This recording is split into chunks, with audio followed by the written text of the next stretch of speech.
Hello YouTubers. Right, time for a new project. Nothing particularly interesting again. Another Villiers Midget. A Midget Mark 1. It's the same engine as is fitted to my little Atco mower, which features in a much earlier video. This one I salvaged off a mower which came from the tip about 2 years ago. Sadly, I had no room for the mower and there were quite a few key pieces missing from the mower itself, so I decided to just salvage the engine. I've got the engine, I've got the fuel tank, well, that's all it needs really. I've retained the kickstart mechanism, which I'm hoping to be able to reuse. What I've got to do first of all is try and make some sort of cradle for it, so it's mounted in the correct orientation, and so that I can actually hopefully use the kickstart mechanism. I've got a few ideas. I've got various bits of scrap steel, and in this little corner here, bits and pieces that I've collected over the years, bits of angle iron and flat bar, etc. So hopefully I'm going to knock something up. I do recall at the time I was braking the mower, I did check it for spark, and I'm pretty certain it did have one, although my memory is not what it used to be. So hopefully that won't be too much of an issue. The mower was dated 1954. There's a plate here which I've retained, which all Atcos have. I'll stick it off so you can see. It does contain a couple of bits of useful information on the number on there. So this one, 1454. It was an Atco lightweight mower.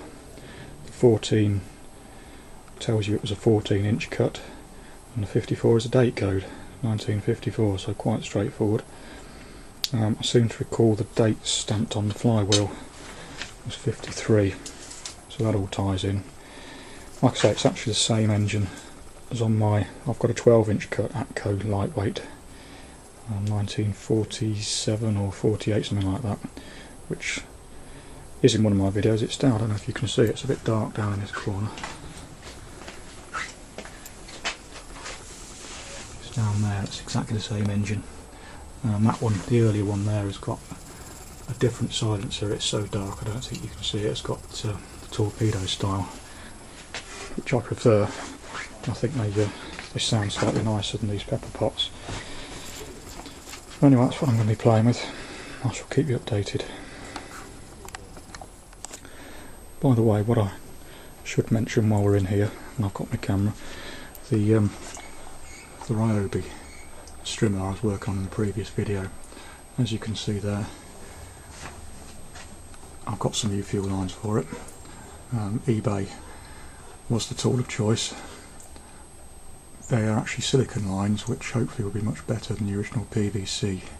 2mm ID, 5mm OD. It cost £2.52 for a metre, including the postage. So that was quite a good buy, I think. Obviously I've got quite a lot left over, and like I say, being silicone, it's very soft, pliable, should be much less prone to cracking and hardening with age.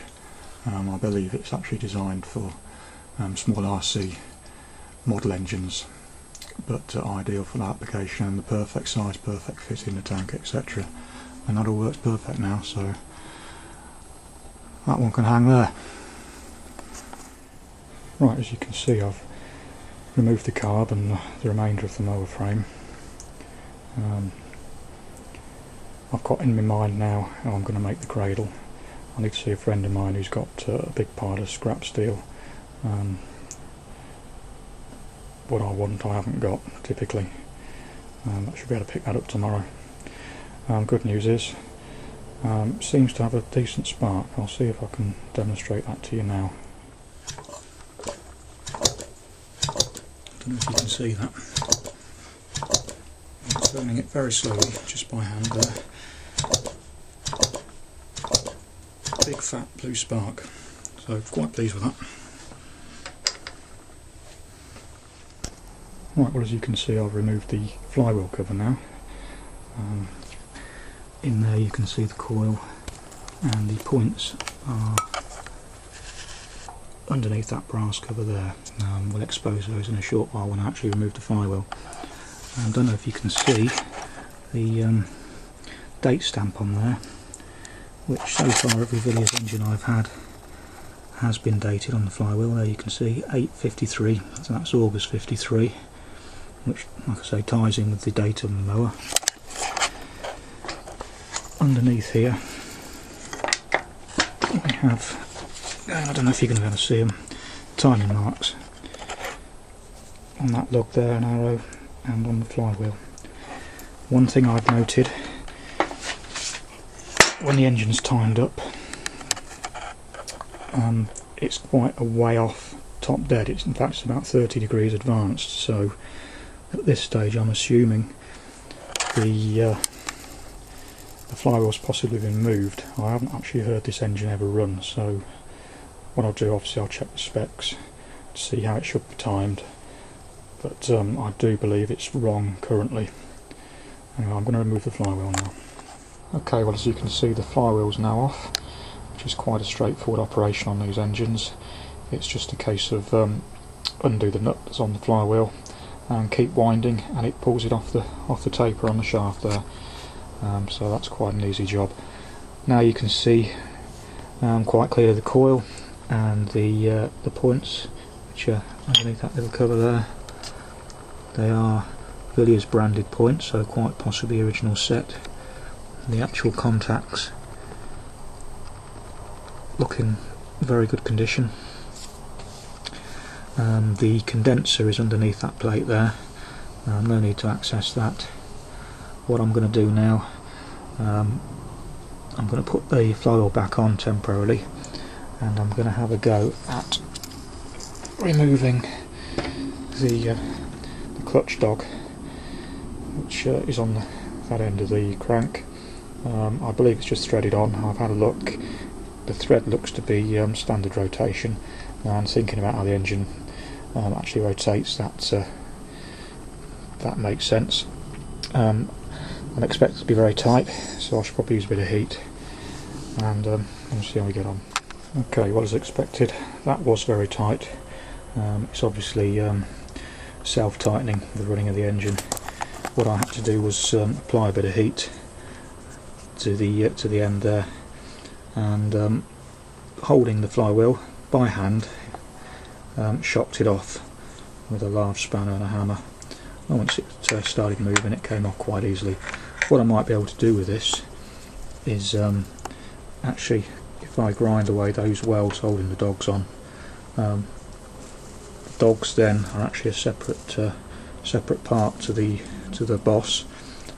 Remove those, and I might be able to use that as a small pulley, or weld on a larger pulley using that as the hub. We shall see. I certainly won't be throwing that away. Might come in handy. Okay, well, I think that's as far as I'm going to take it today.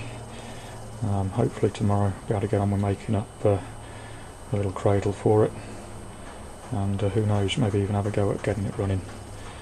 We shall see, but hopefully I'll make a video of progress as it's made, so watch this space.